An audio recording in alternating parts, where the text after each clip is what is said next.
Hi, welcome to the Andrew Buckle book review of The Chilling Archives of Horror Comics, Bob Powell's Terror. Now, this is volume 2 of The Chilling Archives of Horror Comics, though to be honest, you would not be able to tell from there or anywhere. And this is by Craig Yo, who does some really brilliant books. I love all of Craig Yo's books, but I wish they'd put a number, sort of a code, so you could say 2, 3, 4, 5, because I've got a few of these volumes. There's no numbers on them, so you just don't know if you've got them. Quite often when you look online to see, I've seen 3 or 4 copies of the same book listed. I'm thinking, just the cover is sort of, you think, is that the same cover? Of course. So obviously this one, IDW. IDW Publishing, brilliant as well. I love IDW Publishing. And this book is definitely no exception from the usual standard. Really good. Got a brilliant introduction. Now, it's all generally Bob Powell. It's really surprising. I was looking online to try and find if there's any books about Bob Powell, and considering that he's quite a reasonably famous artist, nothing. I'm really shocked. I would have thought some sort of Tomorrow's or someone would have produced a Bob Powell book, but clearly not. Well, you've got some information obviously in here. You've got some detail. But that's about it. But this book is quite unusual from certainly the ones I've got, these chilling ones. It's actually got some original art pages as well, which is really nice. Maybe some of the others have as well. I can't tell. I've only got a few of them, so I can't really say all of them have or haven't got that. And you've got another one here, The Blonde Bomber. That's just great. And it's got a lot of great stories and all done original. They're not been sort of super cleaned up. I mean, I'm certain there's been some sort of cleaning up, but not particularly excessive. It's not sort of become a sterile sort of. Now, this is just brilliant. Sort of beautiful black and white pages. I love original art pages. Also some letters and also photos, etc. A lot about his life. And also shadow comics. And I've had a few of those. B-Bar-B. What riders. Very unusual. B-Bar-B. However, the stories themselves, well, they are pretty weird. There's The Wall of Flesh, and now each and every one of them, and I'm just going to quickly show you, got down the bottom there, says the date and also obviously the magazine. This magazine is haunted. No less. This magazine is haunted. And you've got the stories. Now, they are pretty odd, gruesome. The Wall of Flesh.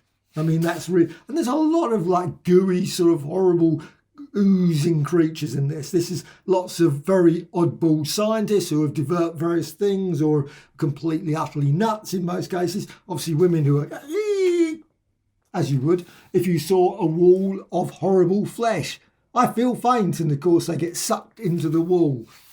And you can virtually imagine what's going to happen. Any character says, I've developed this thing, blah, blah, blah. And you know, of course, by the end, what's going to happen to that character.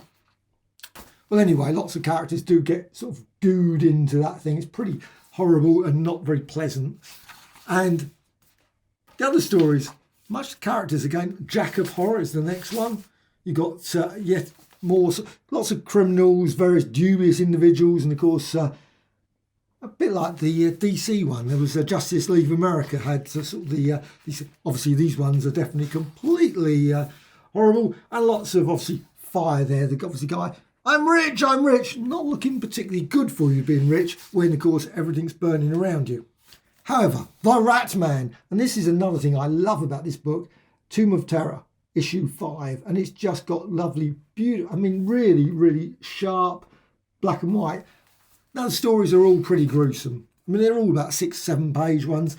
They all end in pretty horrible things. It's not like twist endings particularly. In most of them, you virtually can guarantee the ending. This one, the rat character, well, I think you can work out how that's going to end.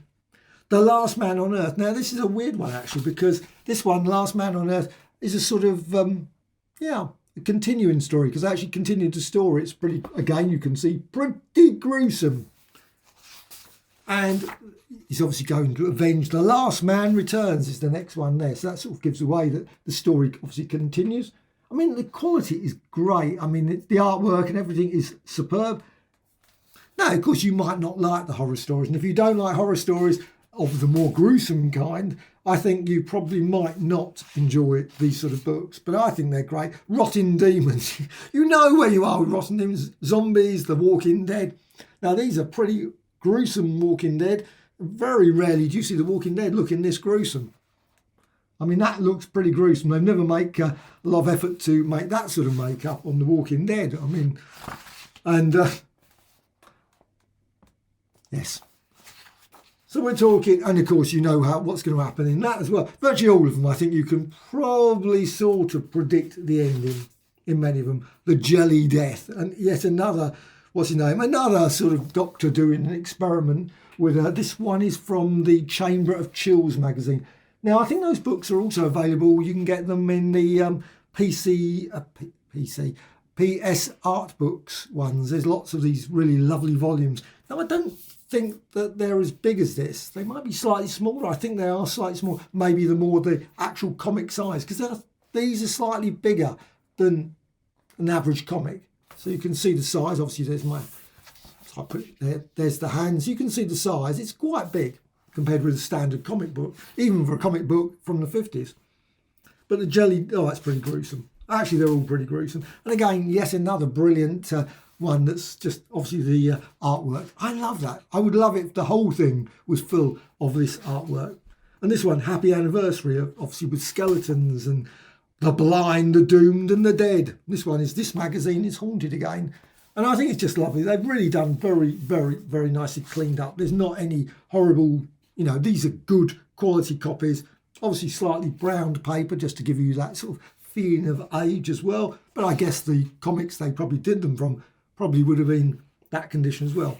Even if they were super mint conditions, it's very unlikely they're not going to be slight brown. I mean, these are the 50s. This one again is Witch's Tale, number 10. Again, I think there's also other volumes, of course, you get. So What Next? You've got other stories. It's just great. This volume is superb, beautiful all the way through. Now, maybe it's not everyone's cup of tea, all the horrible, gruesome tales. Obviously, they're not chilling particularly nowadays. I mean, you watch American Horror Stories and I can probably get more scares from that than from reading these. But still, they must have been great for the kids. Maybe not. That's why they decided maybe to change the code. But I mean, at the end, I would have loved to have read these sort of things when I was a kid. I must admit, I would have been, but I'm certain my parents would have probably told me, you're not going to read those. So they even got an index in it, which is really good. So you've got an index here where you've got Lady Crime, Lady Luck, Ed Lane, Lash LaRue, Stan Lee, Slewfoot Jones, Smash Comics. So, it's quite obviously a nice little index there. I love indexes. And then, of course, you've got this at the back, which is great as well. And a lot of these, unfortunately, these chilling archives of horror are now quite expensive. They are very expensive, certainly in the UK. Maybe they're more available in the States. But in the UK, sadly, they seem to have generally fallen out of print. Now, I've got, like I say, a few of them, picked them up in various shops where obviously I've seen them, I must have that for a couple of 15 quid or 20 quid. But I've seen them online, 50, 60 more. So, and then you've got chilling one, obviously, of Frankenstein there. And you've got Archie one, that's a lovely one. Archie Celebration. This one's Carl Barks' book of Barney Bear, no less. Archie's Madhouse, amazing 3D comics, Art of Ditko, Popeye, and even these ones might be hard to get as well. I don't know. These are Craig Yo books, but I love his books. I've got loads and loads and loads. This one I did have, Jetta. I regret getting rid of that one. I must admit that one is hard to get now. Milk Roast. This one's excellent. The kids' comics one. Brilliant book. Felix Cat and many others. So you got that. And obviously nice gruesome bits at the end. This is just absolutely superb. Cult favourite. Bob Powell was a master of 50s comics. And this is a beautifully designed book. Volume 2. I say it's just there. It just says Volume 2. But not anywhere else really. You wouldn't know this is Volume 2. Reveals the artist's career, etc. And this is just great. First volume is still available. The Frankenstein one, published to great acclaim, it says there. And I quite well imagine that was the case. Visit yobooks.com. Definitely worth checking out. Lots of brilliant books.